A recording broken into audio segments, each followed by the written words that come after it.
Good afternoon, everyone. Welcome to our briefing this afternoon to discuss EPA's Clean Power Plan. Will it work? Will it be upheld? Big questions that we're going to be looking at this afternoon. My name is Carol Werner. I'm the Executive Director of the Environmental and Energy Study Institute, and we're very glad that you're here to be part of this whole discussion that indeed is a very complicated one. We know that certainly since the Environmental Protection Agency came forward last year with their draft proposal for the Clean Power Plan, that there have been many questions. There's been a lot of consternation in different places. There's also been very mixed views across the country and among different sectors and among policymakers at all levels. Suffice it to say, many times there's been confusion. There has been certainly interest, and also as people have looked for ways in which to really reduce greenhouse emissions in all sectors of our economy, and particularly in terms of the power sector. This is a very important piece of the policies that have been put forward by the Obama administration. I think that the EPA has tried to crisscross the country to meet with countless people and organizations and industry groups over and over, and have made quite clear that what they put out, that they were wanting to really ascertain reactions, and they certainly have received those with about 4 million comments that have been received on their docket page. And indeed, we are very pleased this afternoon to have this opportunity to hear from two people who have really looked at this whole issue with regard to the Clean Power Plan and kind of the whole history around clean air regulation, and bring a great deal of experience to this whole area of the law and thinking about how it does get implemented at different levels of government. So to start us off this afternoon, I'm pleased to introduce Michael Berger. Mike is the Executive Director of the Sabin Center for Climate Change Law at Columbia Law School. His current research and advocacy focuses on domestic and international efforts to reduce greenhouse gas emissions, to promote climate change adaptation through pollution control, resource management, land use planning, and through green finance. He has written and published a great deal and is a co-founder and member of the Environmental Law Collaborative. Before joining Columbia Law School, he had been at the Roger Williams University School of Law, where he was an associate professor and taught environmental law, administrative law, and literature. He was also director of the Environmental and Land Use Law Externship Program. He also brings experience from teaching at NYU School of Law, and he had been in the Environmental Law Division of New York City's Office of Corporation Counsel. So again, he brings a number of years of experience of looking at important environmental law issues. Mike?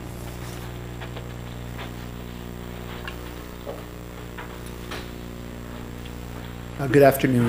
Thank you, Carol, and thanks to EESI for inviting me down to give this talk today. So I'm coming from the Sabin Center for Climate Change Law at Columbia Law School, where we have as our mission to develop innovative legal techniques to combat climate change.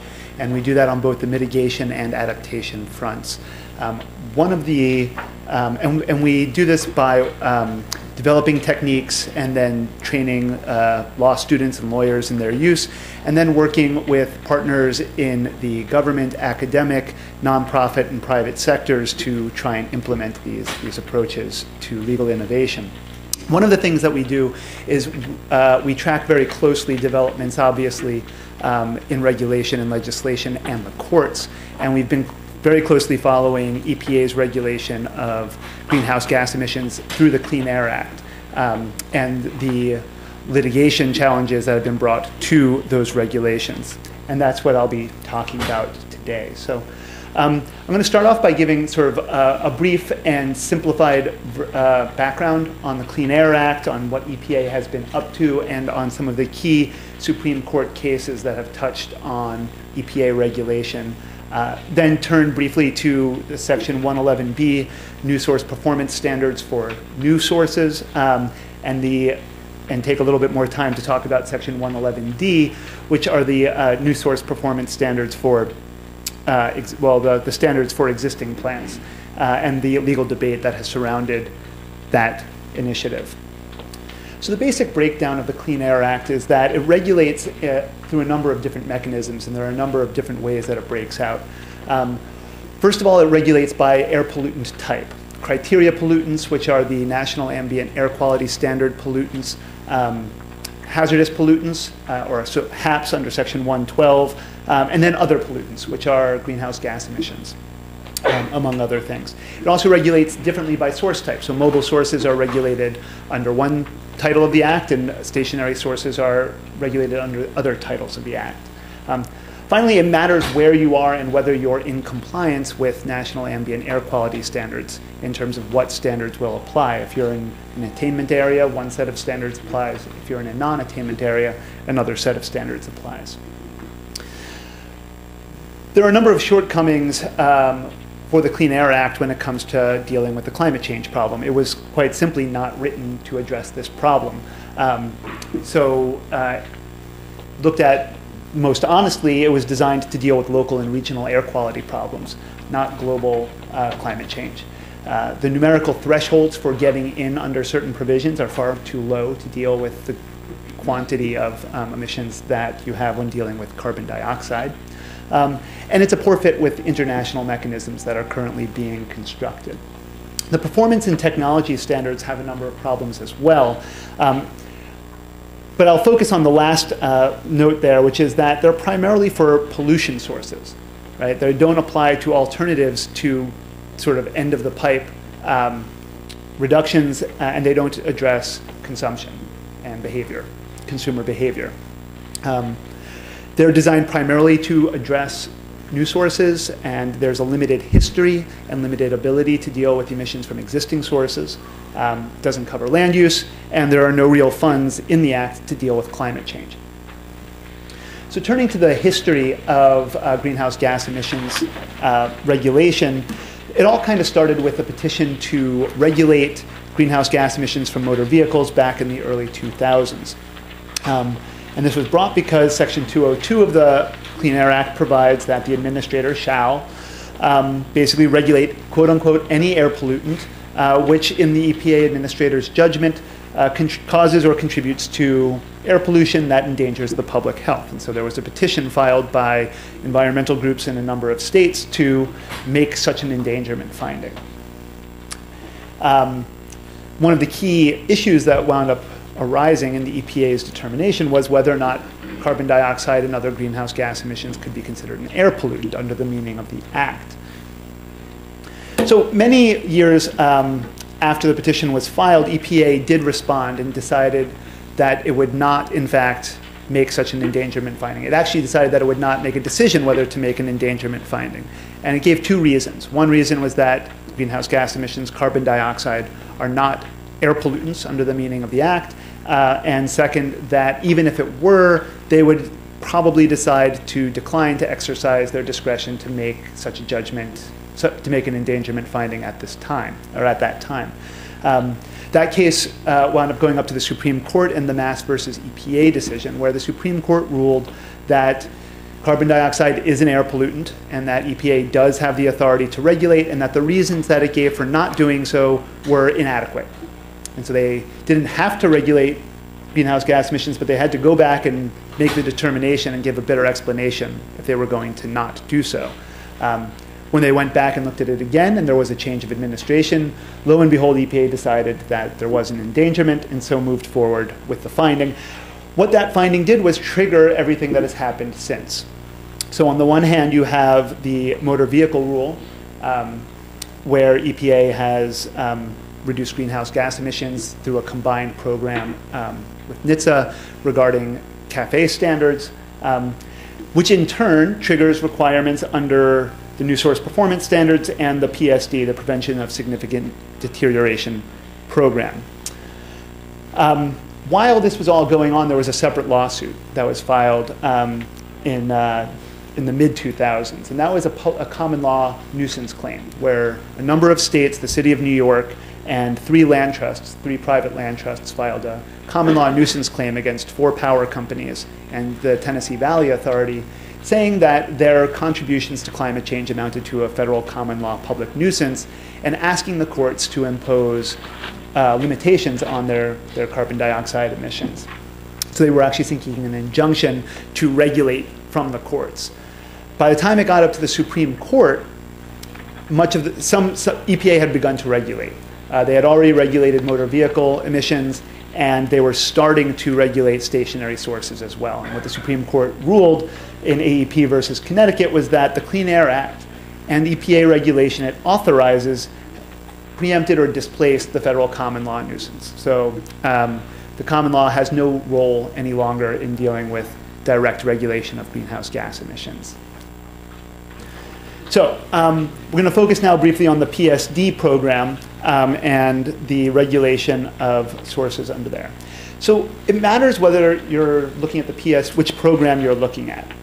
The new source performance, and it matters because the standards that will apply to the stationary sources differ. If you're regulating under the NSPS program, you have the best system of emissions reduction technology that is adequately demonstrated. If you're dealing with new source review, it's LAER. If you're dealing with PSD, it's best available control technology. It also matters because the regions where they apply are different. NSPS are everywhere, NSR is in non-attainment, PSD is in attainment.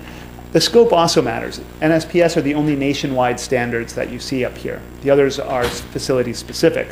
Finally, it matters because EPA establishes the new source performance standards, whereas the standards for prevention of significant deterioration and new source review are usually set by states under the existing cooperative federalism programs set up under the Clean Air Act.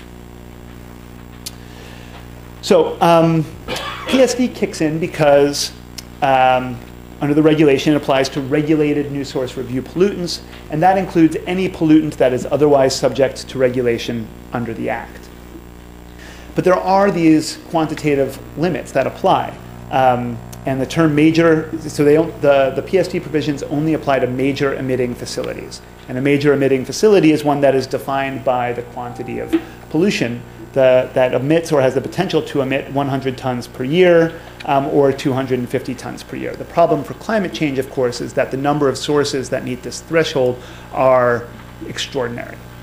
You're talking about very, very, very small sources that would satisfy these quantitative requirements. So in order to address that problem, EPA issued the tailoring rule in 2010, which said that it was going to phase in regulation of greenhouse gas emissions under the PSD program. In step one, they're going to regulate sources that are already subject to the PSD requirements, the so-called anyway sources. Then they were going to, in step two, include other sources, and these other sources are sources that are not otherwise under the PSD program. So they would come under the PSD program solely because of the quantity of greenhouse gas emissions that they emit. And then under step three, the EPA says it's going to address smaller sources.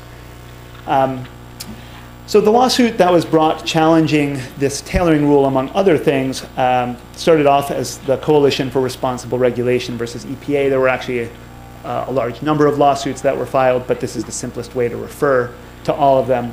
And there the DC Circuit upheld the tailpipe and the timing rules, so the motor vehicle rules and the rules that EPA had promulgated, saying this is the timing they're going to approach. The DC Circuit said that the Clean Air Act, in fact, compels EPA's interpretation that both anyway sources and these other sources are included in the PSD program. And then finally, they denied standing to the plaintiffs to challenge certain other aspects of what EPA was doing. This was affirmed in part in the UARG case from last year. So the question that was presented in UARG, United Air Resources Group versus EPA, was whether EPA permissibly determined that its regulation from new motor vehicles triggered these requirements under the PSD provisions. And we have, on the one hand, the Supreme Court upheld EPA's interpretation as a reasonable one to regulate the anyway sources, and then they rejected EPA's interpretation that it had the authority to regulate these other sources, which would come in only because of their greenhouse gas emissions, as unreasonable. And that was basically the key outcome of that case. This, of course, is an important case because power plants contribute a large quantity of the greenhouse gas emissions from stationary sources. And as you'll see on the bottom left of the slide here, the anyway sources account for the bulk of it.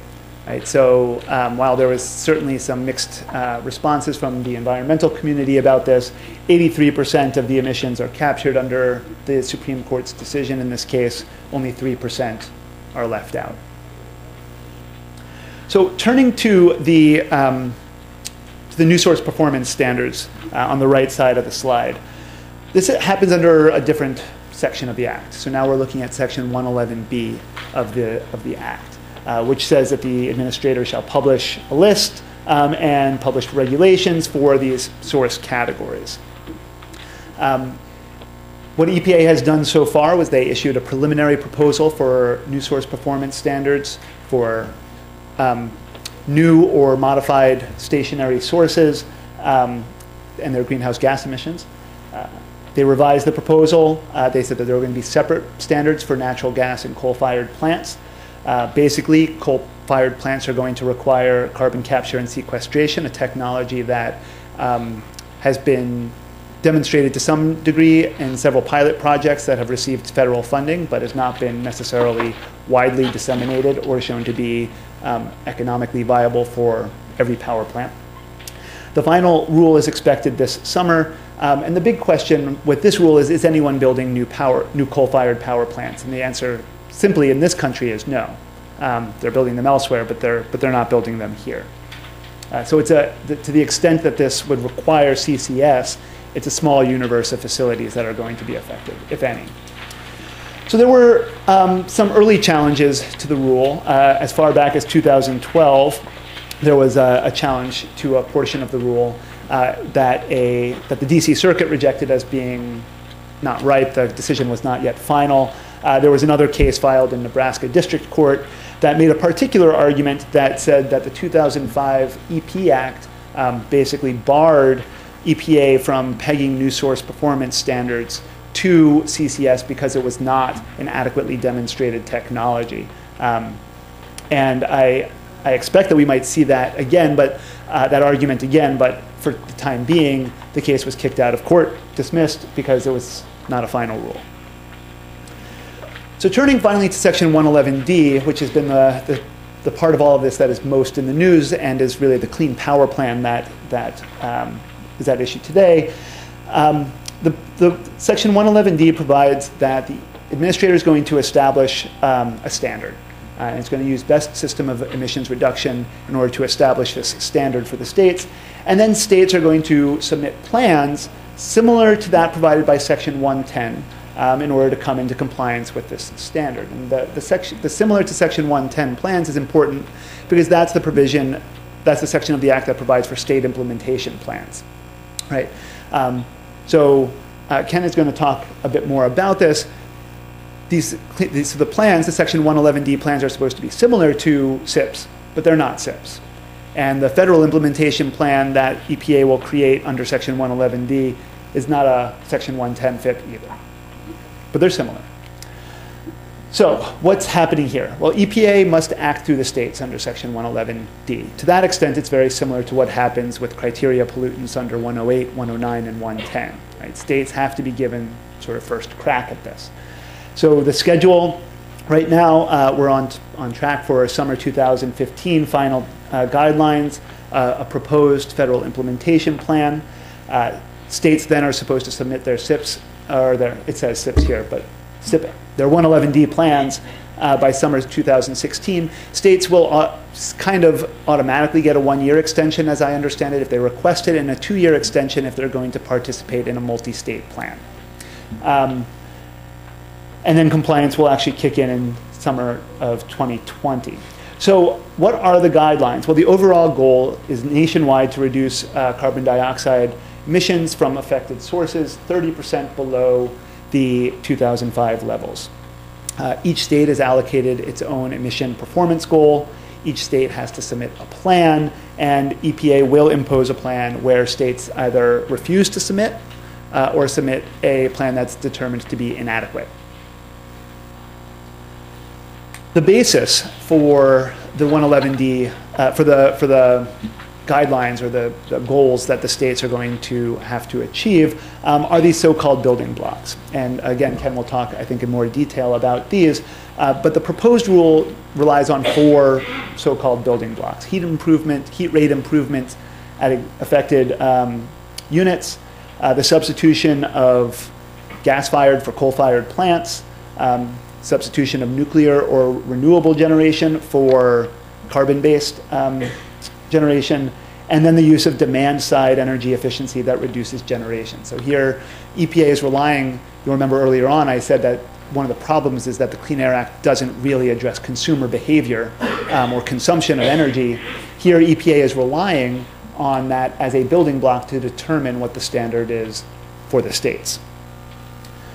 So the principal legal arguments that have, some of which have already materialized and some of which will materialize shortly, EPA cannot regulate these units at all under Section 111D because they're already regulated under Section 112 and the Hazardous Air Pollutants Program.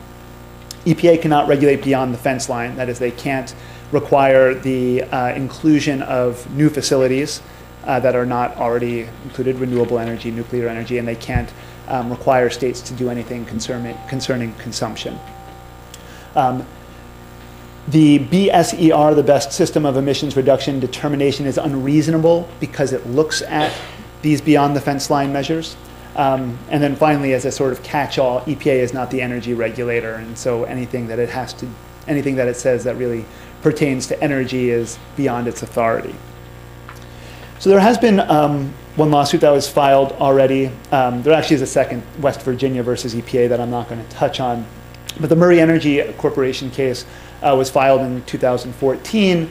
And this is the case that says because they're regulating these same facilities under 112 and the Hazardous Air Pollutants Program, they cannot regulate under 111D.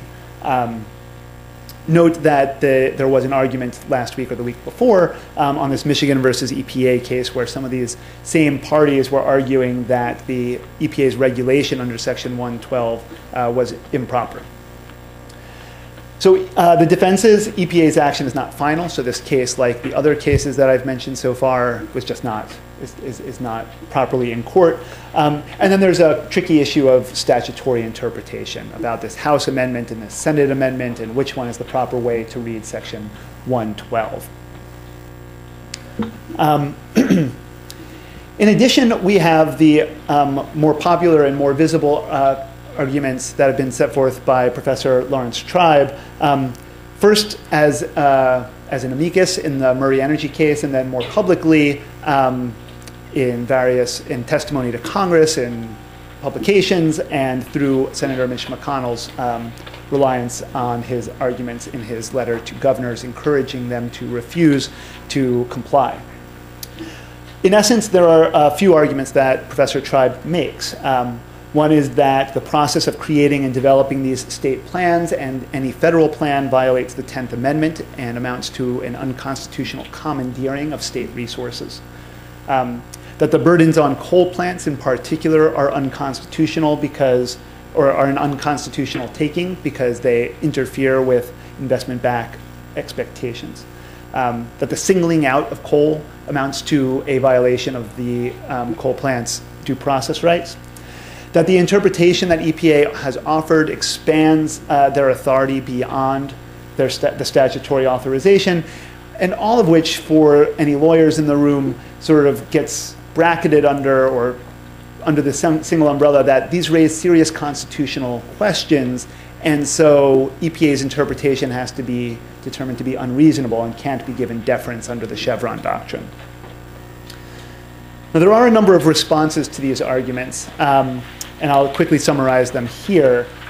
First, there's no 10th Amendment issue because what's happening under Section 111 is analogous to Section 110 and the FIPS process. In fact, it's very similar to the cooperative federalism model that has existed in the Clean Air Act, the Clean Water Act, and other federal legislation for over 40 years.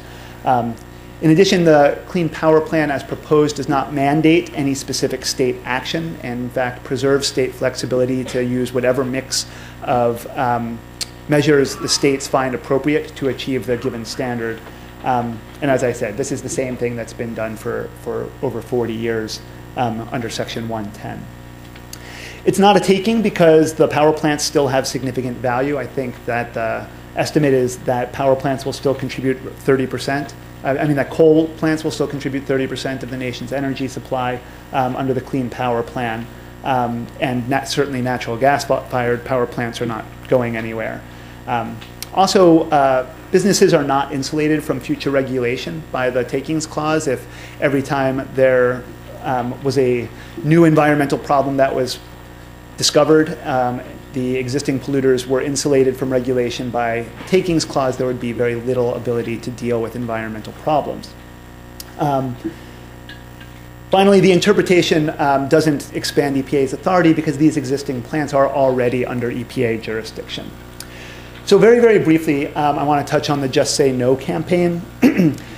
The gist of Senator McConnell's letter is that Professor Tribe's legal rhetoric is reliable and appropriate, that EPA is attempting to compel states to do more than they would do on their own, that Supreme Court precedent basically counsels against allowing EPA to undertake any such expansion of its authority, that the deadlines that are imposed, this 2016, 2017, 2018 deadline, they're all there in order to force states to act before this litigation can be resolved, and that ultimately submission of a plan is tantamount to surrender to EPA's control. Why states should ignore this? First of all, as I said, the legal rhetoric lacks legal merit. If a state says no, it in fact does cede control to EPA because EPA will then be the one designing the plan for the state. EPA will likely be limited in what it can do within the state's boundaries, but it will still be the one designing the plan, and so the state is in fact surrendering control to EPA in that instance. Ratepayers likely fare worse under a FIP because it likely will be limited to power plants, and these other more innovative measures will be difficult, if not impossible, for EPA to implement. So ratepayers will get stuck with the bill. And then there are a number of other reasons that are summarized there. The most important one being that climate change is not going away. The Supreme Court has said that EPA has the authority to regulate under the Clean Air Act. There's a natural sequence that I've sort of traced over the course of this presentation that leads ineluctably to the conclusion that EPA will be regulating power plants, or that power plants will be regulated under Section 111D. So if not now, it will come at some future point. Finally, the right side of this chart basically shows the contribution of coal to greenhouse gas emissions by the entire U.S. economy, and the natural gas power plants as well, in the lighter blue there. So you can see that it's really necessary to address emissions from this sector in order to address greenhouse gas emissions and the climate change problem in the United States. The last slide I have here just shows, if we continue with business as usual along the top there, how far we exceed our global climate budget of 450 parts per million, which would keep us within the 2-degree goal that has been recognized by the international community as a goal which will keep us, beyond which we get into the unknown unknowns scenario. So you can see here that state compliance with this particular plan will go a long way towards achieving our eventual goals. Thanks very much.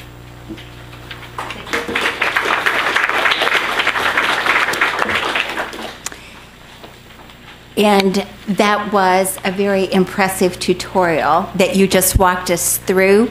But we thought that it was really important to kind of understand some of the history of the cases that had been brought with regard to the Clean Air Act, and to walk through a lot of these issues and what are some of the key legal arguments that are being raised, and what do we know, what do we understand about all of them. So now we are going to turn and take another look at, okay, so what does this mean in terms of, well, if we're going to have some sort of a clean power plan, we don't know exactly what it will look like in terms of the issuance of that final rule, but how would it work? What do we know in terms of how could it work? Because what we've heard is that, that states would be given a lot of flexibility, some direction, but a lot of flexibility to come up with what they would see as being more appropriate for their own situation. And from a state perspective, sometimes that's good, sometimes not so good in terms of looking at all that flexibility. So to talk to us about that, we have somebody who comes from working a lot with states in the past, and Ken Colburn, who is going to address this issue in just a few minutes, is a senior associate with the U.S. Program for the Regulatory Assistance Project, or commonly known as RAP, but he does not really do music as part of this whole thing. I just didn't want to mislead you about that. And RAP plays a very kind of unusual and very important and helpful role, I think, in so many different policy fronts across the country in terms of thinking about air regulation, all sorts of energy policy for state regulators at the commission level, energy offices, air offices, etc. And it is actually a nonprofit group of experienced former utility and environmental regulators who provide assistance to public utility commissions and regulatory agencies throughout the U.S., throughout China, the EU, and India. Before that, Ken actually had been with an independent consultancy doing work on energy, air, water, climate issues, in which he was providing assistance and working through different kinds of climate plans with NGOs, with progressive companies, with foundations, with a variety of different state agencies. And I first met Ken many years ago, or a number of years ago, that sounds better, a number of years ago, when he was the executive director of NESCOM, which is the Northeast States for Coordinated Air Use Management. And before that, he had led the Air Resources Division for the state of New Hampshire. And he had also worked for a business group in New Hampshire. So he brings a great deal of experience across sectors in terms of working for business, working at the state and regional level on all of these issues, and now working with a group of former regulators to really help states, to help businesses, to help all sorts of stakeholders look at these issues and what do they mean, and how would one go about starting to design and implement something like the Clean Power Plan. Ken?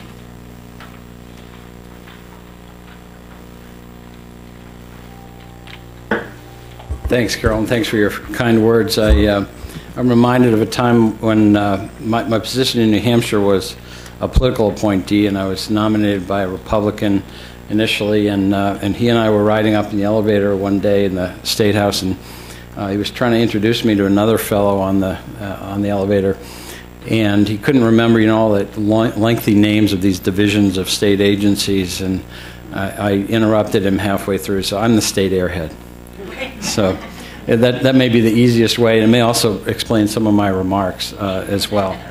Let's see if I can learn how to drive this thing. You'll note before I do that I slightly modified Carol's introduction here. Will it work? I guess I have a light. No, it doesn't show on the screen. Sorry about that. Will it work? I'm not sure I know or anybody know at this point, but how will it work? I do have some insights with respect to prior experience on the air side.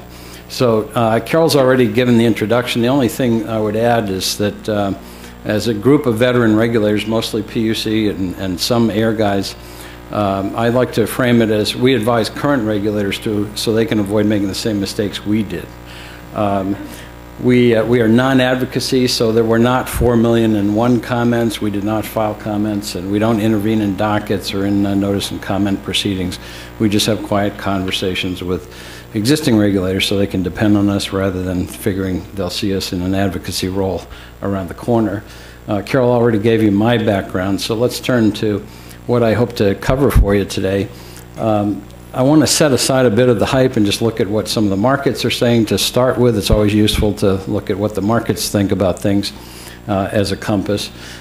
And then touch on a number of ideas of how the Clean Power Plan is likely to work, and then just some key takeaways. There's more than these ideas or issues as well, so hopefully we'll have some time for you to raise yours. Setting aside the hype and looking at the markets, this is an excerpt from a recent piece that UBS put out. It starts with the Clean Power Plan has been lamented for a long time, but it looks to them at least like it's going to be legally binding, that coal retirements are not likely to happen because the Clean Power Plan, I keep saying 111D, I trust you all know these synonyms anyway. It's more likely to come from other regs and the fact that the coal plants have weaker economics at this point. In fact, UBS sees the next wave of capital expenditures for utilities as deriving from the carbon rules, and that smart management teams will be in front of their regulators now with plans to achieve the Clean Power Plan targets, and thus we're likely to get faster CapEx expenditures rolling. With a slight restatement of my favorite line in here, they say if you're not at the table, they say you're on the table. I say you're on the menu is the way I learned that one. It amounts to the same. They actually continued in a different piece about MATS itself, the mercury and toxics, and said on that one, does it really matter? And their assertion there is that they don't think many coal, this is with respect to the Supreme Court considering this issue, that it doesn't really matter. Most of the coal plants will not elect to continue their operations. Few have played in PJM, at least its capacity market, and that they have resource adequacy plans in place. We don't think that many will opt to delay retirement. So even MATS may not be a big play. More importantly, more broadly, the power sector is dramatically changing at this point. So it may be that just say no isn't a very wise answer. Utility Dive recently surveyed 400 electric utility executives, and this is hard to read because of the colors. I pilfered it right out of their materials, but it says, what 3 emerging technologies do you think your utility should invest in now? And it's things like energy storage and efficiency and renewables. It's, down the bottom is coal gasification and other and carbon capture. So that's a pretty clear indication. The second thing they asked, or another thing they asked, was what do you think your utility's business model will be? The top one, dark bar, is the traditional integrated utility model. You see that drops by about 3 times. And in its place is electric utility services companies and integrators and so forth. So that's then a third point they raise is what business models are you guys thinking of? And that's all efficiency and DG and aggregators. And this one was most surprising to me. How do you think EPA should proceed? And they said, this is what, 62% of them said EPA should hold to its current emissions targets and schedules, or 28% said should increase it, make it more aggressive. So almost 2/3 are saying, get her done. So I would suggest to you that just say no might not be a good place for elected officials to position their states going forward against the industry trends, not just EPA's Clean Power Plan. So I imagine you all think when EPA finalizes the rule, then the states have to buckle down and attend to those 4 building blocks, right? Not so. Actually, BSER, which is the best system emission reduction, how EPA built the targets using those 4 building blocks, goes away. The states get the target, and they get a clean sheet of paper. EPA steps back, lets them work, and moves into approval mode, or not if the plan's deficient. And then if it is deficient, then EPA needs to, of course, implement a federal plan. This is all pretty uncharted territory. We don't have much guidance. One thing we do know is that states get first crack at implementation. And this reminds me of Alphonse and Gaston. After you, no, after you, I insist, please. It may be that EPA has given too much flexibility, or the terms of the Act provide too much flexibility. Because the states are saying, what do you want us to do? Give us some guidance here. And EPA said, whatever you think's best. And the states said, can you give us some direction, please? And EPA said, well, how about some innovation? You know, come in with something. And this is all based on the cooperative federalism that Michael mentioned, that once the standard's set, EPA has to step back and let states come in with the plans that most nearly meet their needs. And in fact, EPA has been litigated for not having done that and lost in the past on other issues associated with haze and ozone and so forth. So you can bet with everybody targeting one lawsuit or another, as Michael covered, against EPA on 111D, that they are going to keep their lips absolutely shut about anything associated with what you, the state, should do. So after you, I insist, please. One thing we do know is that a 111D state compliance plan is not a SIP, and a colleague and I recently did a paper on that, so the website is there. Hopefully it's legible on your handouts. What it points out really is that the Act, which calls under 111D for similar to Section 110 plans, are not the same as, they're not identical to. So there's little state experience with 111D. In fact, in the trade we refer to it as the 40-year-old virgin because it's been used so infrequently as a part of the Clean Air Act. There's relatively little cost and useful life experience that the states have had because usually they're dealing with national ambient air quality standards, which are explicitly told under the Act not to consider cost except when it comes to final implementation. The measures, timing, and contents of the state plans are equally uncharted. EPA has given a little bit of what it expects, what it needs, a list of sources, that kind of thing, but pretty little. And there's almost no precedent as well for multi-state options. There was the Northeast Ozone Transport Region under the Act as a Western Regional Air Partnership, but that ground's pretty thin as well. And what the federal response is and when it's instituted is also uncharted. So a lot of uncharted ground. Now, one thing that states could do is treat it like a SIP. But if they do that, then they'll foreclose options with respect to all the flexibility that EPA has provided. So I was talking about markets. If I'm a financial advisor, taking the SIP route is selling you bonds, right? They're safe, you know it'll work, they'll be approved, but your returns, your rewards, your opportunities will be far less than if you also had the opportunity to go after equities and other markets. So that's the analogy to 110. If you take a standard 110 SIP approach to 111D opportunities. An example of the differences is certainly evident in the way the regulators need to interact, the air guys and the PUC guys. Historically, seeing this 2x2 matrix, they're just diametrically opposed, right? The air guys have the authority to adopt the emissions requirements, and the PUC guys have nothing to say about that. And who gets to determine who pays how much for this opportunity? PUCs determine all of that, and the air guys get no say. So at last, if nothing else, 111D, the Clean Power Plan, has started those two groups of regulators talking to each other and breaking down the stovepipe. Indeed, just to quote UBS again here, state environmental regulators will become substantially more important with responsibilities rivaling those of PUCs and even dictating resource adequacy as they unveil their SIPs. Well, UBS called it SIPs because nobody's got a better shorthand, but as we just said, it's not SIPs. Excuse me. Now, you're all aware of EPA's 4 building blocks. That's what's covered. Michael indicated there's several little spins on those. You know, in the heat rate improvements, stuff you can do with CHP or optimizing the plants. Besides just burning more gas, you could shut down some of the aging plants. Renewables, you all know about, that's just lower greenhouse gas generation. And then there's a lot on the efficiency side, you know, behavioral programs, appliance standards, building codes, other efficiency programs. But what you may not be as familiar with is there's a host of other options that are not one of these 4 building blocks. What about optimizing grid operations or reducing line losses? You know, there's resistance in the line, so the kilowatt hour you got might have taken 1.1 kilowatt hours to generate. The 0.1 gets lost along the way in resistance. There's some things we can do about that. What about ESCOs, energy service companies, and privately delivered energy efficiency?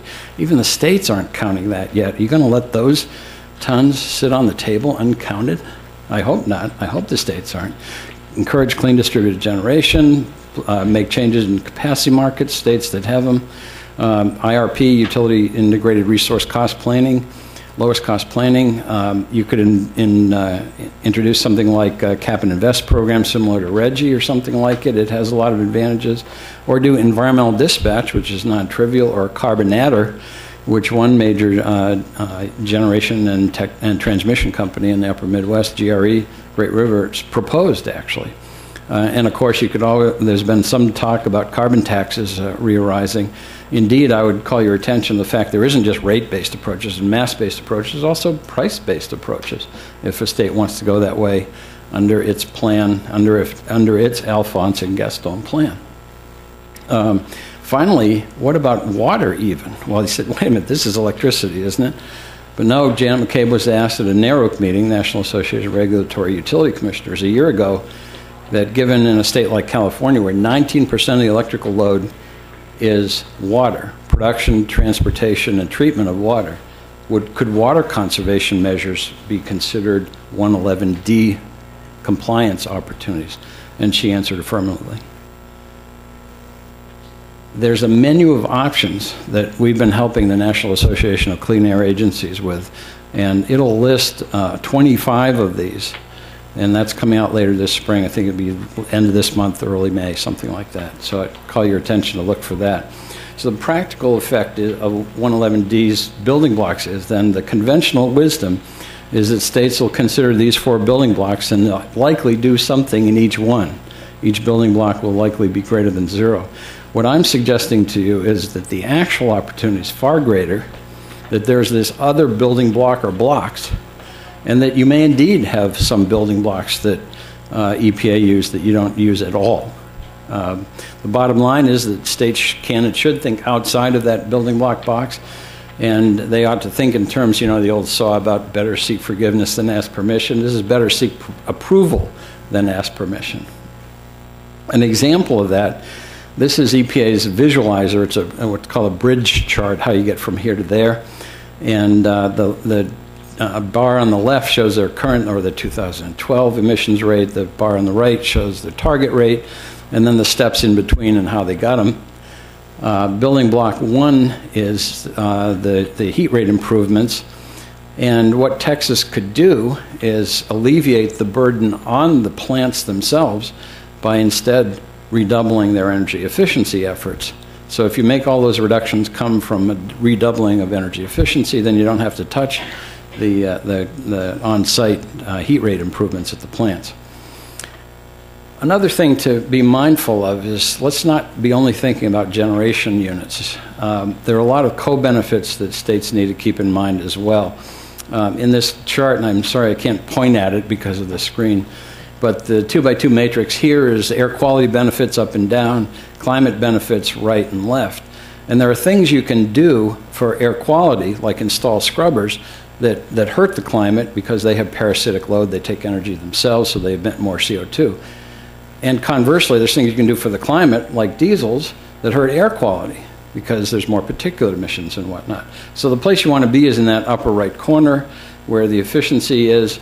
And in contemplating those multiple benefits, the bottom line is that good air quality choices can help with 111D and vice versa. And both of those choices, if done right, can also help with water. And you can approach these things on an integrated multi-pollutant basis. And there's another link there. We call it the integrated multi-pollutant planning for energy and air quality. You can actually add water to that, but I couldn't figure out how to make the acronym work. Example of that, you know that EPA's Clean Air Act Advisory, Science Advisory Committee is considering revising the ozone next. All of those gray dots are what would be added to the mix depending on what the committee and what ultimately EPA decides to do with the ozone next. You can see it's a near doubling, maybe even more, of the areas that could be in non-attainment.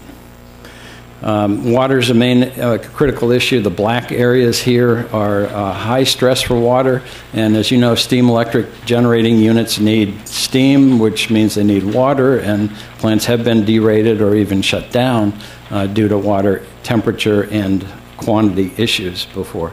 So this is a real issue for those plants as well. And keep in mind risks generally with the industry changing so rapidly. Major capital expenditures at this point, looking beyond 5 years, and most of them have been amortized over 30, it's like, what, are you crazy? You think you can predict what's going to happen for 30 years? You're really looking at a rare stranded cost opportunity here. I don't think any of us want to take that opportunity. So again, you have efficiency down in the lower corner, the least cost and the least risk. The problem is that efficiency is really hard to measure. At least there's not a whole lot of precedent for it. Some of you may know that these rings on this power plant stack are where the continuous emission monitors are. Those probes go in the stack and measure the concentrations of pollutants in the flue gas, and that gets sent to the plant and to EPA and the local state agency as well. They measure the emissions in the plant, which I represent with measuring tape, and then all of that feeds into EPA's SIPs. And that can actually be SIPs because these are sulfur, NOx, and so forth. Excuse me again. Now, energy efficiency, of course, is it's energy, so it should be measured and fed into SIPs in the same way, right?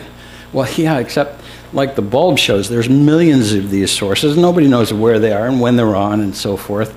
Well, true, but, well, wait a minute.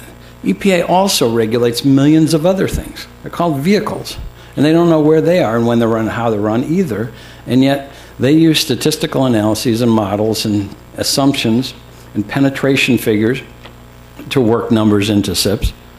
Why can't we do that with efficiency?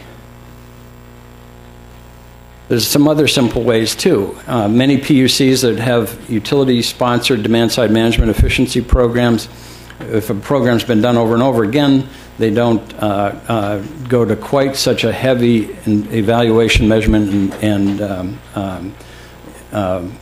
measurement, evaluation, and verification. Thank you. EM and V. The acronyms get so deep in the air world, we just live with them. We don't bother translating.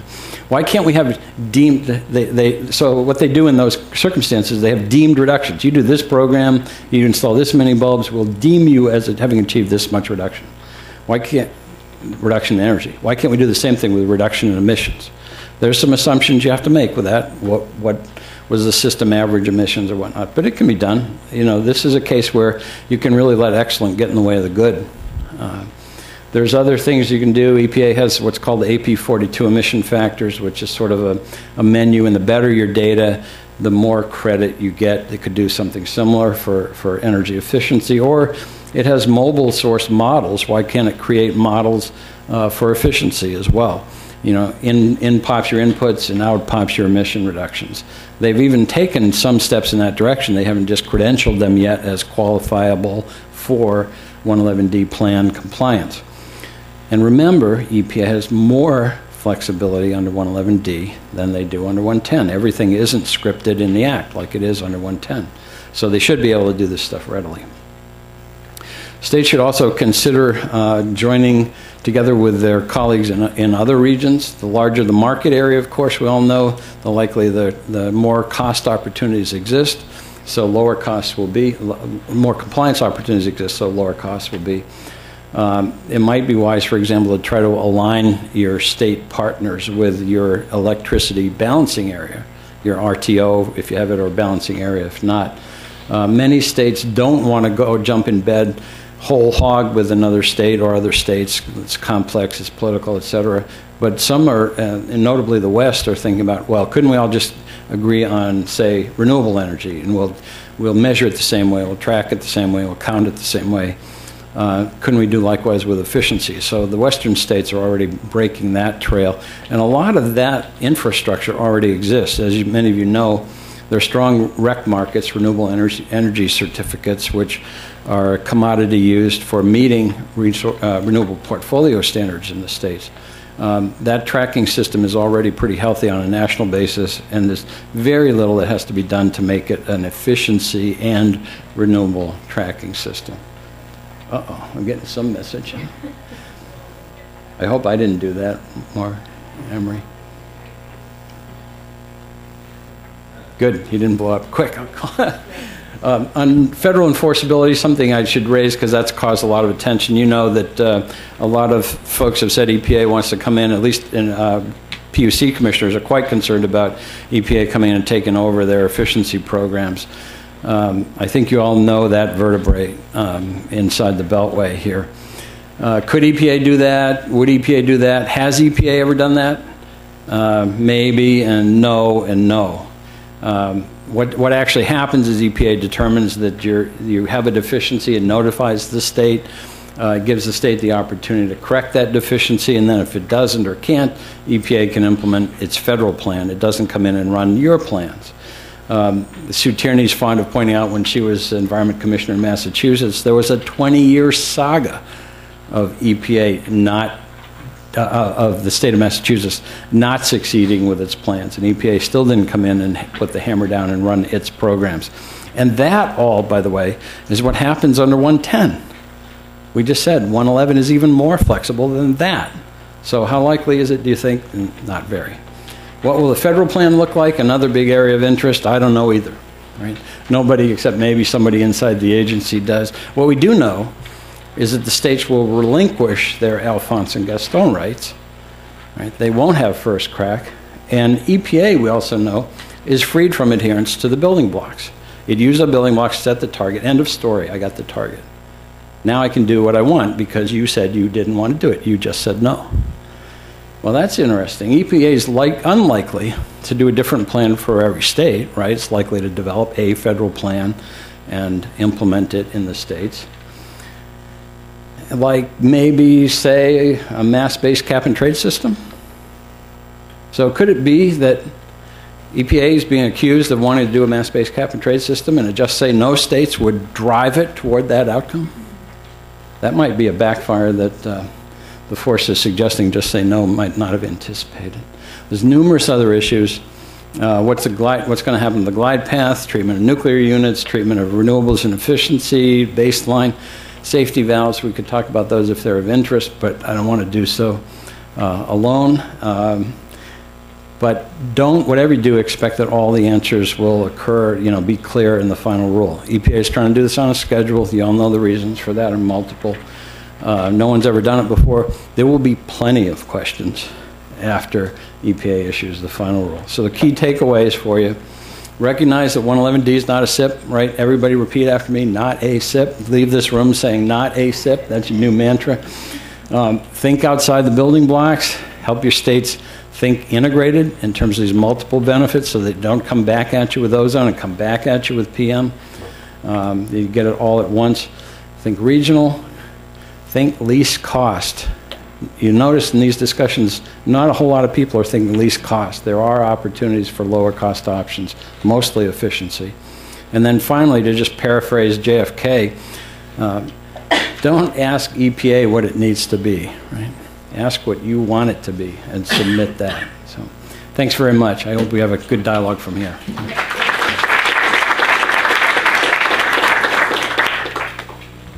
Thanks so much.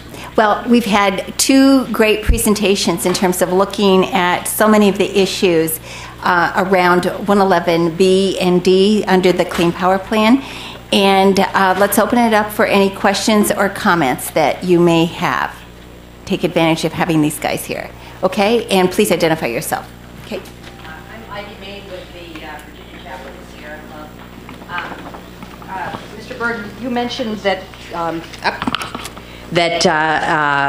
enforcement would begin in 2020. Can you tell me what would enforcement look like? I mean, presumably you're enforcing against the plants, but if you've got a recalcitrant state, what would happen? It's a very good question. I don't know that there's a good answer to it. Compliance under the existing proposed plan. Compliance under the existing proposed plan is anticipated to begin in 2020. Section 111 Section 111D doesn't spell out what the penalties would be for non-compliance. So what would enforcement look like? I imagine it would be something similar to what you see with SIPs, which is an effort to cooperate for a long period of time, and there's no ability to withhold funds or anything like that. So I'm not quite sure. Maybe somebody else has an answer to that. My only contribution on that was we might have some insights as a result of when the federal plan is proposed, which is supposed to be done at the same time as the 111D rule is finalized. So I don't know if EPA will give us more insights into that issue at that time, but that would be the next place I'd look. Hi, Tom Tyler from the Environmental Council of the States. Thank you to you both. The Supreme Court, or the courts, have upheld EPA for the mercury and air toxics rule and for the transport rule. And people I know are looking at those and thinking, is there any indication of how EPA will fare for the 111D Clean Power Plan? And I know there was language from the courts, and I don't remember which case it was from, saying, you know, yeah, we're going to uphold this, but EPA shouldn't take vague parts of the Clean Air Act, and it was something like that are narrow, and drive a truck through them. I think a lot of people read that to be at least one judge and maybe more indicating we're looking at 111D. Can you remind us which case that was from, who said it, and if we should be looking at that as an indication of how EPA might fare when all of this litigation comes out right after the rule goes final? Thanks. I believe that that's UARG case, and somebody correct me if I'm wrong on that. I believe it's Justice Scalia. I believe that the issues are distinguishable, that they're different. The issue in that case was whether, that was being referenced at that point, was whether EPA could start to regulate facilities that it does not currently regulate, and whether these facilities that emit 100,000 tons per year of carbon dioxide equivalent emissions could now be required to get prevention of significant deterioration and Title V operating permits, whereas previously they don't, because they didn't meet, or they don't meet, the existing thresholds. So that would be an expansion of EPA's authority to facilities that currently are not under EPA's, under these programs. That's not what you're looking at under Section 111D. You're not looking at an expansion of EPA authority, permitting authority to any facilities that aren't currently under their jurisdiction. And to the extent that there's a concern, and I think that there is a concern that EPA will try and go beyond the fence line. And it may be that that reference in part gives voice to that concern, that EPA will make some effort to try and directly regulate the state PSCs or PUCs, or they will try and implement energy efficiency, renewable energy programs directly in the states, which would be an expansion of EPA authority. They don't do that.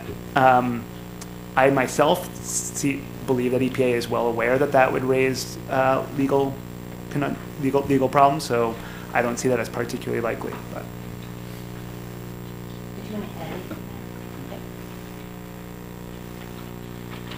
So this is Scott.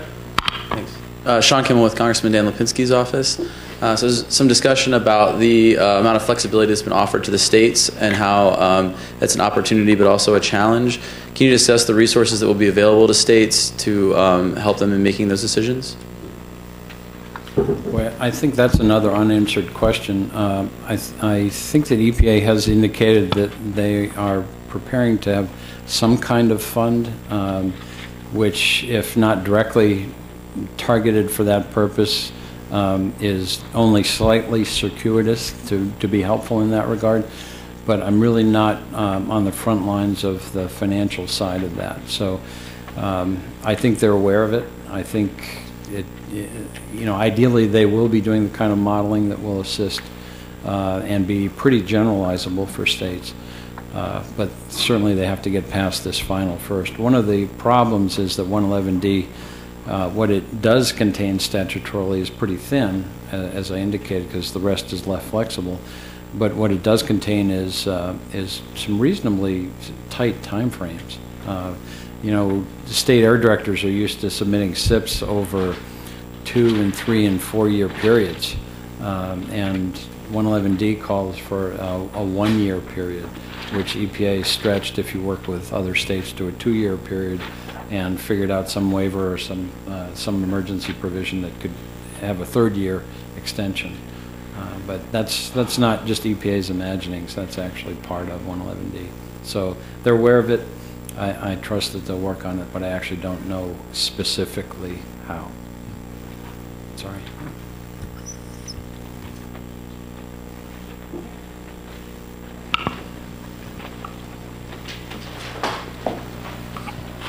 Hi, Paul Donahue-Villette from the Department of Energy. So I know that 111D implementation plans are not SIPs, but is there a way that you can say how EPA will evaluate plans that are submitted, what sort of stringency they'll apply, and what things might trip states up when they, in what they apply for a plan? I think the answer is no, with increasing vehemence. No, they haven't provided much guidance on that other than the simple things like list of and whatever you're doing. But what criteria they're going to use to evaluate, especially where states depart from the rate-based approach. So if they're using a mass-based approach, they have to do a conversion. EPA's prescribed a couple of ways to do that, but there's a lot of data issues there, and states may differ from EPA's initial simple interpretations. So the short answer on the first question about how EPA, what criteria they will use, I think is another thing we need to wait for the final rule. The other two are even less certain. I guess I would just add that, and are likely not all to be totally answered. I think the first one, criteria, will be answered reasonably well in the final rule. The others, not so much, probably. There'll be an evolution here, sort of a case law character to it, even though it's more regulatory proceeding than case law, but something of that nature. I think I would just add that I think the standard will be something akin to adequacy. That will be the legal standard, and what is an adequate plan will be one that EPA is persuaded is sufficient to reach the standard that's set. In terms of how they're dealing with 25 different building blocks and so forth, and what exactly they want to see, we'll have to wait and see. But I agree. I think that there will be ample communications with the states, as well as guidance and the like. I actually hope they take that criteria, because that will allow states a lot of freedom to do a lot of things like estimating energy efficiency emissions as if they were vehicles. And then if EPA is persuaded it's adequate, they can go ahead. And if there's any true-up or reconciliation necessary at a later time where EPA finds that it's inadequate, then the state can go back and fix that. Do another measure, or do that measure on a more stringent basis, or some corrective action, rather than coming in and running the efficiency program, which is not going to happen. Can I actually ask a question? I have a question for you, Ken, which is... oh, no fair. I didn't know we were going to do that. Improvise. So it's directly related to this question and about calculating efficiency measures. And I'm wondering if you could explain a bit why it hasn't been done yet, if there are reasons for that, and particularly the concern that immediately rises to my mind as well. There are studies that show when efficiencies increase, use also increases. So how do you account for that? Wow, that's really 3 questions. To address the last one first, and then I'll have to be reminded of the first 2. What Michael talks about is rebound, that when energy prices drop or efficiency increases, there's a tendency to use more of it. You always hear about rebound and Jevons paradox and so forth, and because it's nearly free now, I leave the lights on, I don't bother to turn them off. You never hear about spillover, which is the opposite effect, which is when I went and installed a solar array, and my neighbor said, that's cool, and he installed it. We just measured the guy that got the rebate or whatever. Never any mention of spillover. And that is what little research has been done on that, shows it to be as big or bigger than rebound. So rebound is another one of those red swimming vertebrae. by and large. And I've succeeded in forgetting the first. The first question was just, is there an explanation, a historic explanation for why these calculations haven't already been taken into account? It's a really good question. I think it's evolutionary. Originally, there was enough sort of low-hanging fruit at the end of the pipe that the end-of-pipe control measures were the way pollution control solutions were crafted, is what people thought of. Eventually, along the way, efficiency became clear as a more cost-effective, sometimes even negative cost, it saves money, approach. But there was nothing really in the Act and that supported it or encouraged it. In fact, arguably quite the contrary, because most of EPA's life, it has been undertaking measures that directly reduce emissions at a facility. So I put this scrubber in at this plant and it reduced these emissions.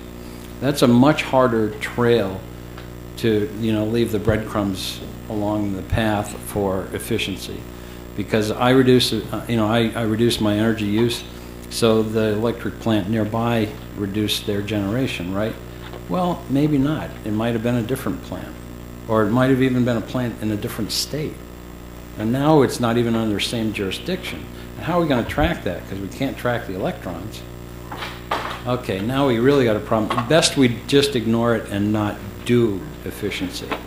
And that's basically what EPA has done until 2004, when it allowed Connecticut a little bit of leeway, because Connecticut had such stringent legislated energy efficiency programs. So EPA felt it possible to go all the way to 6%. They would allow up to 6% of the state's obligations to be met through efficiency. Well, that's not exactly cut and loose, is it? So what, if nothing else, what 111D does, set aside the merits of whether 110 really does say you have to track electrons. We know that 111D does not say that. So EPA, you can run with this one. Now, the trouble, of course, is they haven't got any infrastructure, intellectual basis yet for moving that forward. We at RAP are trying to provide some of it to them with deemed reductions or mobile source analogy, and hopefully they'll use it. But this is, if there's a place where EPA could fall down, it would be on this front. And you can't depend on states on doing this. I was an air director. For 40 years, air directors have been told what to do under delegated authority of the Act from EPA. I'm a mechanic. I'm waiting there now saying, what am I supposed to do? Right? In fact, I left out 2 slides which cover this, but if you want to talk about energy efficiencies, savings, energy savings, we're going to get into EM&V, we're going to get into time of use, we're going to get into marginal plants, and I'm going to run screaming from the room. And if I stay in the room, now we can talk about translating energy savings into emission reductions. And now we're going to talk about what time of day it occurred, and whether it was net versus gross, and whether there were free riders. And now I don't understand any of this stuff. I'm really running from the room. I know how to solve this problem. I'll just permit another gas plant. And that's the dash to gas. And then 30 years from now we have the same problem. And the utilities behind me are saying, yeah, we can rate base that. That's a good idea. Right? So EPA could screw this up, but it's not in any way that you normally hear about in the news. You're distinguishing sorts of other things. Okay, question here and then.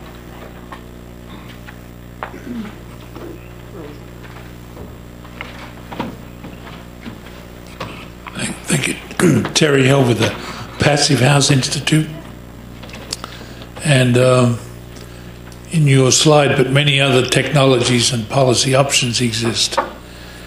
Is there any talk about including the existing grid's vulnerability to attack as one of the items that could be included in this? That's a really good question that should be under that general category I referenced of co-benefits. I think I mentioned security there somewhere, or maybe I'm thinking of something different that I've been working on, but it should be included in there. It does not relate to emissions. It's not energy generation or avoidance thereof. with associated emissions. But it is one of those co-benefits, like water, like dollars, like ozone, like other co-benefits. In fact, I don't mean to toot too much here, but RAP recently did a paper a year ago called Realizing the Benefits of the full benefits of energy efficiency. And it includes things like productivity and comfort and so forth. Usually they're all just kind of lumped together and said other stuff that we're not going to assign any money to. Security is one of those. But you tell me if it's a very important one or not. And particularly after we saw parts of the grid here in DC go down yesterday, right? Okay, Tom? I do have questions for Kenneth as well, but first for Michael, it depends on how long you let me ask him. You were listing the legal arguments in Murray Energy, which of course is timely since it'll be argued tomorrow. And we can be sure that those will come, no matter where that goes, even if that may stop 111D in its tracks, but if it doesn't, those same arguments will come back. And on two of them, the arguments were compelling, but you gave reasons against them, very common sense. One was on 10th Amendment, and I think the point you were making was cooperative federalism is well established, and the idea is states aren't forced to do anything. If they don't do it, EPA will just do it instead. I think that's your argument. And then the other one that I noted was that this isn't taking because not each regulation, could be a taking on the investor-backed expectations. So I'm curious, I trust those are both well established legally, so you have reasons to believe that even though they're being argued by the plaintiffs, they won't succeed now or later. And I was also wondering if the plaintiffs succeed on the idea that it violates the 10th Amendment, could that take down the whole cooperative federalism structure? It's well established under 110, but they'll be looking at it anew under 111, and depending on if they blew it up under 111, could that be an issue for the way the Clean Air Act has worked for decades? I think my first response is I believe that these are arguments that were raised by Peabody Energy as an intervener, not by the plaintiffs, but that they will be presented, that Professor Tribe will be given a chance to argue these points. The argument that there's something different about the 111D setup in regards to the cooperative federalism is very dangerous. Could it explode the whole operation? I'm not really an alarmist, so I wouldn't go that far, but it would certainly run contrary to all of the jurisprudence and to the way that the statute and other statutes have operated for a long time. The way that I understand the Clean Power Plan and the way that Ken has discussed the building blocks and the relationship to BSER, it just seems to me that there's no reason to believe that this is different than anything that's been approved many, many times before.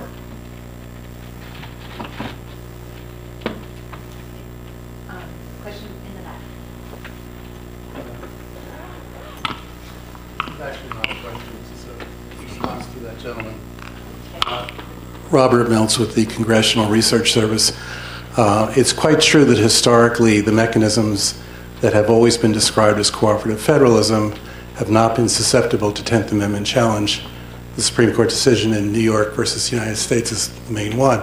However, people in my office who attended the King versus Burwell argument said that for the very first time, Kennedy, and I believe they said Sotomayor, raised the possibility that some cooperative federalism mechanisms could, in certain circumstances, be challengeable under the 10th Amendment, which would be quite a new frontier.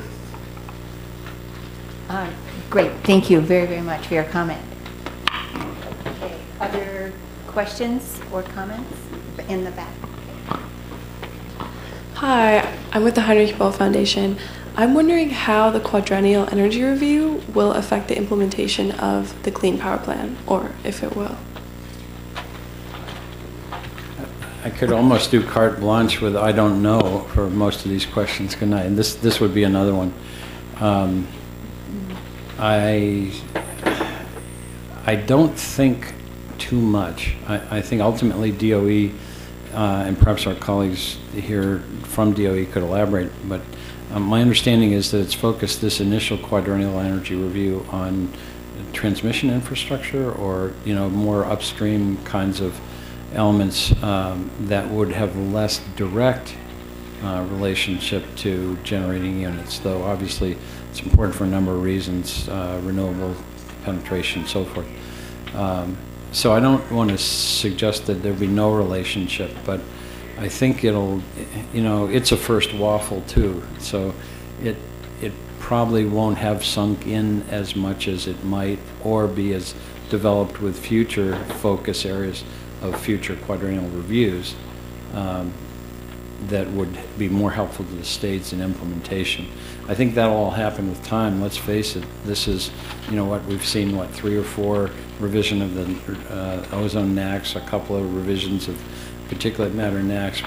We'll see that. I think the 111D requires an 8-year review of new source performance standards. So we'll be back. It's just that this is the first time, so it's pretty groundbreaking in terms of the interest levels.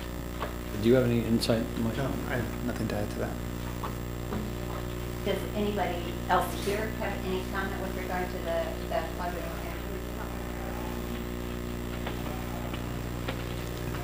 Hi, I'm Audrey Tauscher, Tauscher International. My question is not with the quadrennial energy review, but it's about what you think the realistic likelihood of EPA's time frame for implementing the rule is. Reliability has been an issue that's come up a lot by RTOs, FERC, NARUC, and they've said we need more time to figure out dispatch rules, transmission issues. So I'm wondering if one of you or both of you could comment on whether you think the implementation will be delayed. Boy, that would be one that I would never want to say never on, but I doubt that the finalization of the rule will be delayed. And EPA has a pretty careful tightrope to walk in terms of implementation, because to the extent that things are specified under 111D in the Act, they're shorter rather than longer. I think where you're apt to see the kind of delay that you're talking about is perhaps in the form of enforcement discretion, or, I don't want to say looking the other way in the pejorative sense, but EPA understands from its own experience it's the first time it's done this, so it's also the first time states have done this, and I wouldn't be at all surprised if they do incorporate some kind of safety valve. There are typically emergency waiver provisions in most federal acts anyway, so that wouldn't be surprising. I would suggest that the history of reliability concerns at this stage of the game being ultimately manifest in reality is pretty thin. MATS was the end of life as we know it too, right? And then it turned out to be a nothing burger. And I have, a saying that I coined once upon a time facing this kind of situation was, ask an engineer to do something and you get nothing but problems. Tell an engineer to do something and you get nothing but solutions. So we are at the stage where we're asking the engineers, and they're thinking everything that could go wrong. When EPA signs that dotted line, it is now telling the engineers, and lots will go wrong, but everything won't go wrong. And some new good things will occur. And I suspect that we might be in a situation, especially as the industry changes, especially as demand declines with improved technologies and alternate generation, distributed generation opportunities, so forth, that we might find it to be an equal nothing burger. I would just add, I'd second the point. I don't see EPA's proposed rule becoming finalized any later. I don't see any delay there. There's a clear reason to move that along. As far as implementation, the late submission of plans similar to SIPs would not be a surprise. It's happened before, right? Things are handed in late. I've done it myself. and there are a lot of technical difficulties here, and there are political issues as well, right? So some plans will not be submitted at all, but they won't be late necessarily until they're late. So yeah. 13. Go ahead. Last question. Hi, Davis Burrows, Morning Consult. As you discussed, the Clean Power Plan is kind of fighting a battle on at least 3 different fronts here. You've got one with Congress, one with the federal courts, one potentially with the White House if it changes, if the Oval Office changes hands in 2017, and then you can even add states into that who either refuse or fail to meet their targets. So I'd just be curious to hear your thoughts on which of those challenges pose the greatest threat to the success in the future of the proposal. That's a short, easy question, right? I'm not even sure how you'd handicap the 3. Rather than, I'm in Washington, so I can duck the question, right? I really don't know how you would handicap or assess them relatively, but I would suggest that, Mother Nature bats last, right? And climate change isn't going away. So whatever we don't do now, we'll have to do later in one way or another, a different way, probably more costly way because it'll be that much harder. So I really don't know. All of those could be serious hurdles, as you suggest. Yeah, I would second that. And I do think that, the rule will be final by the time this administration leaves. And so what would have to happen for the next administration is a refusal to enforce or a rescission of the rule.